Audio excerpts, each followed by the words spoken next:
What a grand celebration.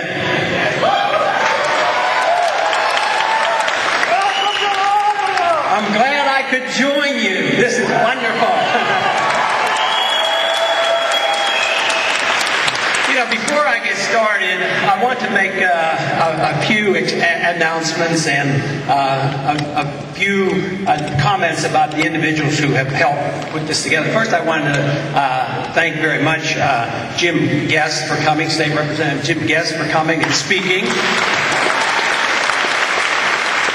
And also, the campaign staff have done an especially good job. Kent Snyder and Lou Moore, Joe Becker, and everybody that has helped. They really deserve a round of applause.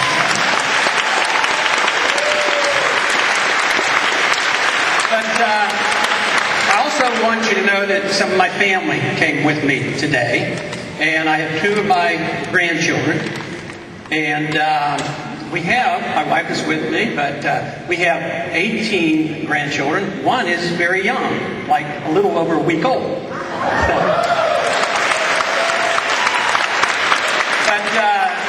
And we have one great-grandchild, but we have two grandchildren here today, Mark and Valerie, if they would stand up.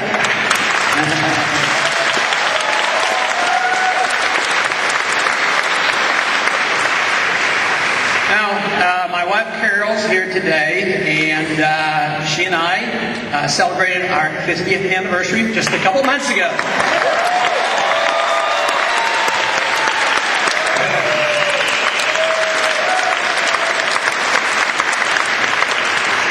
A lot of people wonder whether she encourages me or discourages me from what I do, but quite frankly, she's been very encouraging. When I was doubtful about what to do and what decision to make, she was always very supportive and encouraging, believing that the message was worthwhile and that I could present it. And when I would have doubts, she would always encourage me. And even today, when I have a day where I'm rather tired and I dread going through the security line at airports, she says, "No, you need to go." So she's really been a big encouragement to me.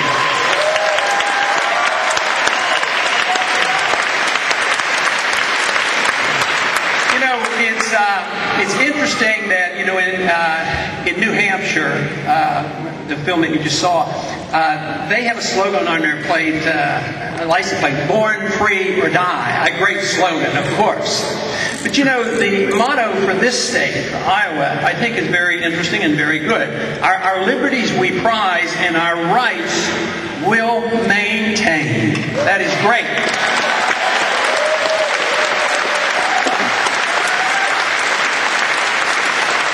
I imagine if you went through the various states, you would find many, many great slogans, and they emphasize one thing: the responsibility of the states. These were written in a time when states assumed a lot more responsibility for the protections of the liberties, and hopefully we can return to that status.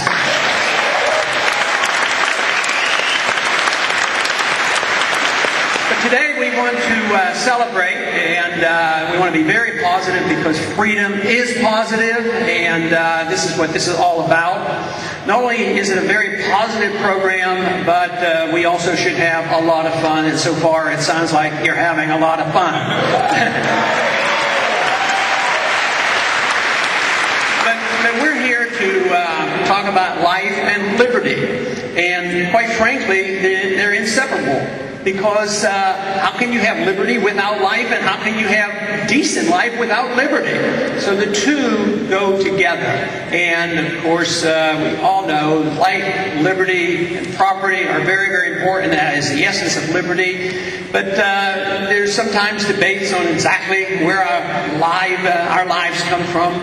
I have a personal belief. I believe every one of us, each and every life comes from a creator. And therefore, our right to live is a natural right, and governments are instituted for a very limited purpose, and that is to protect life and to protect liberty.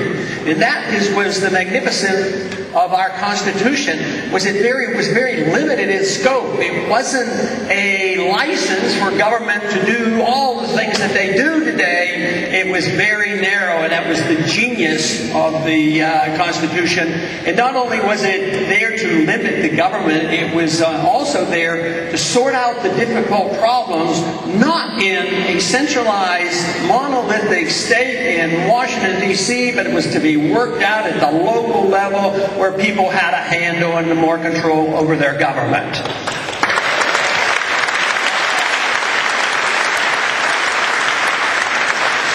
You know, the importance of life, I think, is crucial. There's been an ongoing debate for the last 30 years about, whether life prior to birth deserves protection.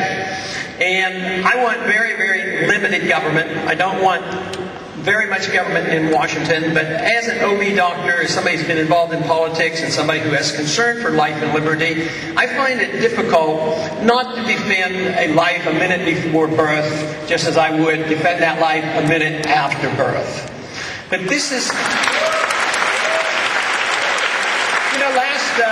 Last week there was a case in the news where a woman was murdered and her baby, her fetus, or she was pregnant, the fetus was killed as well, and there were 2 accounts of murder charges made against her.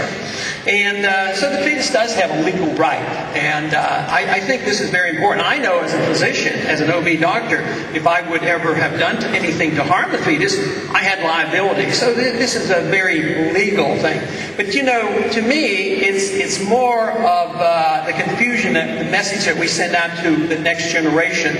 Because we're saying that you can pay me to take the life a minute before birth, but if the young woman that might throw her baby away the minute after birth, we arrest her.